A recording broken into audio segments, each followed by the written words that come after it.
Hiding in Washington, D.C. until at least August 7th, Texas Democrats aren't just worried about testing positive for COVID. They have bills to pay, too. The total price of their trip is expected to cost up to, get this, $1.5 million. Wow, that's quite a vacation. But as usual, Democrats won't let facts stop them from playing the victim.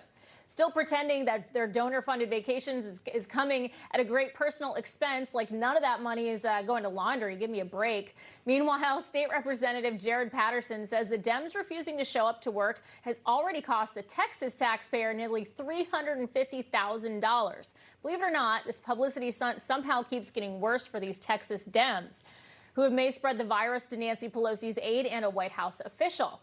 Now, had this been a group of Republicans or Trump supporters, every CNN personality would be calling them murderers. But White House press secretary says those rules don't apply. More than 10% of the traveling party with these Texas Democrats now claim to have a breakthrough case. Is there any concern that this trip that was intended to advocate for voting rights is now a super spreader event in Washington? Well, I would say that's not a characterization we're making from here.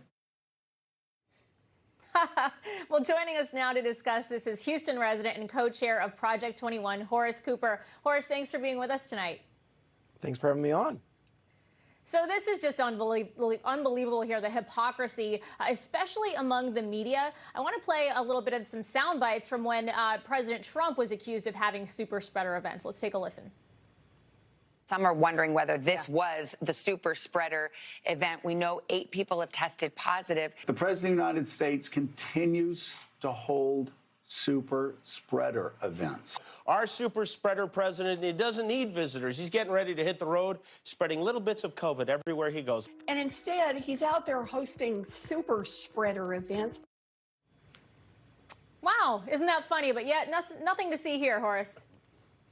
Well, let me say this at first. Bless their hearts. Here you have these Democrats, and they said that we're going to come to Washington, D.C., because everybody knows the best ideas in the world happen in Washington, D.C.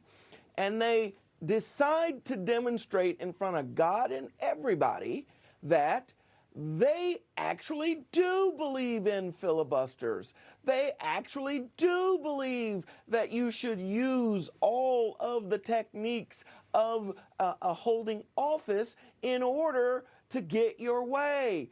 Even as the Washington Democrats say, no, we got to throw out all of the rules. It's unfair. It's bigotry. It's racism if you use the rules to stop bad public policy. They're now about as popular as Typhoid Mary, and the likelihood that they're going to be able to get a meeting with President Biden, who's worried deathly about how this number, first it's 2, then it's 3, now it's up to 6. Now we got White House staff, we got Senior Hill staff. I mean, gosh, they're a walking party of all kinds of problems. And I tell you what, they're probably as likely to get a good meeting to discuss their issues with the president that Kamala Harris can. Right.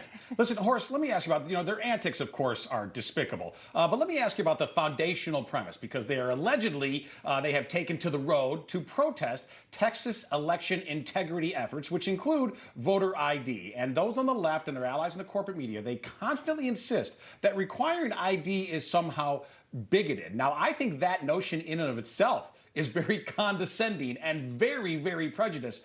You are a black man. I am an Hispanic man. I have ID on me right now. I have ID on me anytime I needed to do something important. Horace, my question to you, are you as a black man capable of keeping and furnishing ID? Well, here's what I would say to them. Of course I am. But here's what I would say to them. They need to explain this to Black America.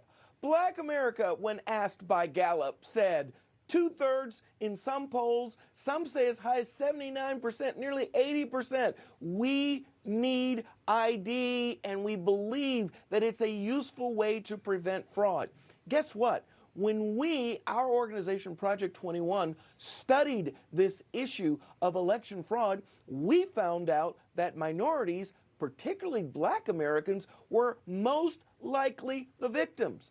And guess who the victimizers were? They were left-wing Democrats.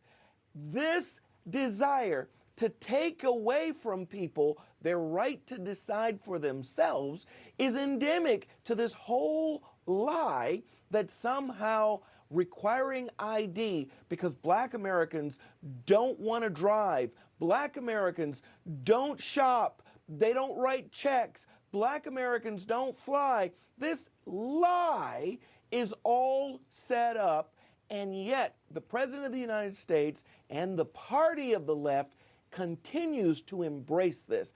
Now, $1.5 million for this little COVID fiasco based on a lie about voter ID.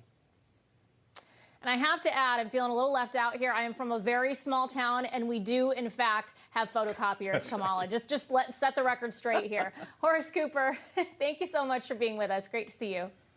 Thank you.